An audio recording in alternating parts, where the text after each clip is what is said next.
Hi everyone, Teddy Baldassarre with TeddyBaldassarre.com. In this video, we're looking at a funky retro design from Hamilton, a digital watch with the Hamilton PSR. So in this video and on this channel, we cover watches available for purchase on our website, TeddyBaldassarre.com, as a full authorized dealer. So in this video, deep dive looking at this timepiece, final points of consideration at the end, but also throughout this video, if you have further questions, check out the link in the description to the product page where you can learn more, purchase the watch, and book a time with one of our dedicated watch specialists as well. But guys, let's jump into the video, take a closer look at this watch. Sitting where I am today, I get a chance to handle a lot of amazing watches. Right now, we are seeing more vintage tribute models and reissues than ever before as brands constantly reach back in time to find inspiration for today's marketplace. But the one we're going to be looking at here today is certainly an important one with the Hamilton PSR, the modern tribute to one of the most important watches ever made, the Hamilton Pulsar. Before jumping into the watch, let's start with a little bit of history to put into context why the Hamilton Pulsar was so important. It began in 1968 when famed film director Stanley Kubrick asked Hamilton Watch Company, which was still operating in Lancaster, Pennsylvania, to devise a futuristic prop clock for his forthcoming movie, 2001: A Space Odyssey. Hamilton obliged and created a digital clock for the film, which proved to be the inspiration for the first digital watch. And innovation was nothing new for Hamilton at the time either. In fact, a decade before they introduced the Pulsar, they developed the world's first electronic watch in 1957, so it made sense that they would continue to innovate in the space with an industry-changing technology.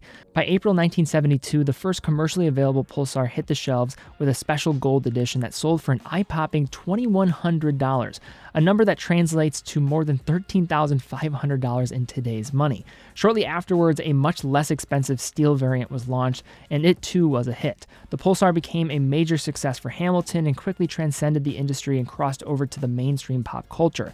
It eventually donned the wrists of famous celebrities like the heads of states, in film like on Roger Moore's wrist in the James Bond action film Live and Let Die. It was so popular, in fact, that it was the first American watch made to be imported into Switzerland. The Pulsar name would live on under the Hamilton name for only a few years. The Pulsar wasn't technically in Hamilton's watch division, so when the company sold off its digital technology division, so too went the Pulsar. Today, the new PSR doesn't reference the Pulsar name, which is actually owned by the Seiko Group, but it still captures the very essence of one of the great American watch success stories. So let's take a closer look at this watch. Looking at the PSR on the wrist, we have case dimensions of 40.8 millimeters across the case, from left to right. From top to bottom, it measures 46 millimeters, including the integrated end links, which are part of the case construction in order to provide enough clearance for the traditional screw-down case back. The PSR also has a case thickness of 13.5 millimeters, with some of that height attributed to the thick, flat sapphire crystal. Compared to traditionally styled watches, the PSR has a compact feel as it moves vertically up from the arm rather than across the wrist. So it does feel closer to that of a 39mm case or so when actually strapped on. Securing the PSR to the wrist is an impressive integrated 3-link bracelet consisting of smaller links and plenty of pin and sleeve sizing links to get a comfortable fit. It's finished off with a 2-button release system at the far side that's tucked away behind the bottom links of the bracelet. A Hamilton logo is signed to the last link of the 6 o'clock side of the bracelet, so when you open the bracelet up, the logo reads right side up when the watch is oriented in the correct position. In terms of the bracelet, this is probably one of the best bracelets that Hamilton is making, which is a little bit strange considering that this is coming from a watch in a totally different sphere than the norm for them. In terms of finishing, the PSR features a uniform brushed finish from the case down through the bracelet and found on every visible surface, just the same way the original was finished. The way the light softly reflects off the surface of all these small links speaks to the quality of the finishing as well as the rounded shape of each link, which will provide some nice breathability. Moving back up the case and taking a look at the push button at 3 o'clock. Here is where you operate the functions of the watch itself. The PSR has 2 primary functions to brighten the hybrid LCD OLED screen's display and to cycle away from the hours and minutes to see the running seconds. Press the button once to brighten the screen and then press it 2 times to see the seconds position relative to hours and minutes. While that might not seem like much today, back in 1979, this was certainly a groundbreaking achievement for the watch industry. And more importantly, it was also a part of a larger cultural shift to fixed button devices such as push button phones and calculators. It was a similar technological environment to what we'd see today with touchscreen devices and surfaces. By pressing and holding the button for 5 seconds, you enter the setting mode where you can change the time by cycling through the hours and minutes individually.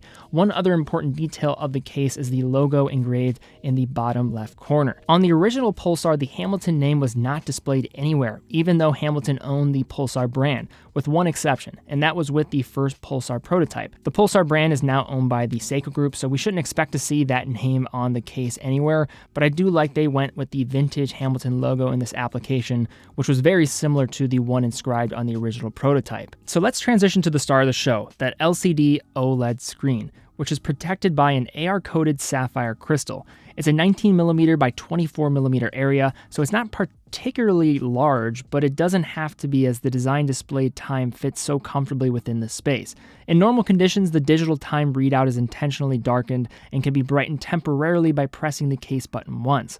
When you press the case button, higher intensity light is displayed through a series of small dots, just like that on the original Pulsar screen. The original intention to keep the screen dark most of the time was to limit the drain on the rechargeable battery. So by reducing the screen's brightness while there was no user interaction, Hamilton could extend the battery life out another 6 months. In fact, due to the energy uses of the bright display, the original prototype actually drained the battery in 20 minutes. So it was clear that Hamilton needed to come up with a solution to solve this problem, and they did this by dimming the brightness during the regular wear and allowing the wearer to activate a brighter display when they needed it. Overall, it's a simple and fun execution with only the time being presented, and the PSR isn't like other digital watches that have a bunch of different functions at your disposal. Only the time, just like in 1971. Flipping the PSR over, you will see a traditional round screw-down case back, which helps provide water resistance capabilities up to 100 meters. It's here where you begin to fully understand why the end links are integrated as a part of the actual case. It's to accommodate the diameter of this case back, which reaches nearly the end of each of those integrated end links. In the center of the case back, you have a motif of a celestial pulsar, which is where the piece originally derived its name. Astronomers discovered these objects in 1967 and published their findings in 1968, right around the time that the Hamilton Pulsar was being introduced to the world for the first time. It's also a clever way of saying pulsar without actually saying it, frankly. Inside, we have a digital quartz movement that uses a standard lithium-ion battery, which should last up to 5 years with this movement and be accurate to just seconds off every single month. But now to unpack looking at the Hamilton PSR. Now let's put it pretty bluntly, as you look at this watch for the first time, I think you could probably decide whether or not this is going to be in your wheelhouse or not. One thing I will say though is this is a watch that's probably maybe not as appreciated as it maybe should be, given how historically impactful the original design was, and maybe being one of the best executions of American watchmaking during the 20th century, although coming from a digital watch at the end of the day. This watch almost serves as a relic of the period in which it represents, and I think they did a fantastic job with the looks and the finish. This is a watch that when you see it in pictures, I don't think what translates over, because you're automatically assuming, oh, cheap digital watch, but this does not have that same feel by any means. This is not an entry-level Casio, nowhere close. The bracelet finish is arguably some of the best execution I've seen from Hamilton with their bracelets, which does say something, and I'd like to see some of this adopted in some of their other lines, but this is a well-finished case, and the finishing of the crystal as well, and seeing that display come to life with the pop of red. Now, I think the question really will come with, is this your style as well? Are you willing to pay this much money for a digital watch? It's going to have a more limited audience, but if you are someone that appreciates this part of American history or just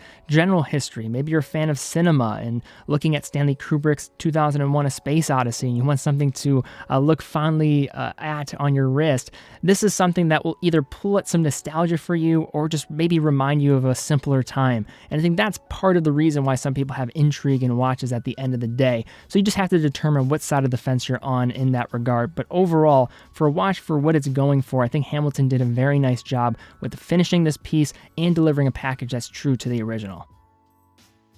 Alright guys, well thank you again so much for watching. If you did enjoy this video, please give it a thumbs up, subscribe, and hit the bell icon. That really does help out the channel, so really would appreciate that. But also, if you're in the market for this watch, check it out. Link in the description. It's available on teddybaldassarre.com. We're a full authorized dealer of all the brands that we carry. Quick and fast fulfillment, dedicated customer support, also are going to offer a full factory warranty for all of our products. So if something goes wrong, you're going to be covered. And also, this is how we fund all of our future content on this channel, as well as on our main channel, helping to foster up a new generation of watch enthusiasts in the process. But guys, thank you again so much for watching. Be well, and I will see you all very soon.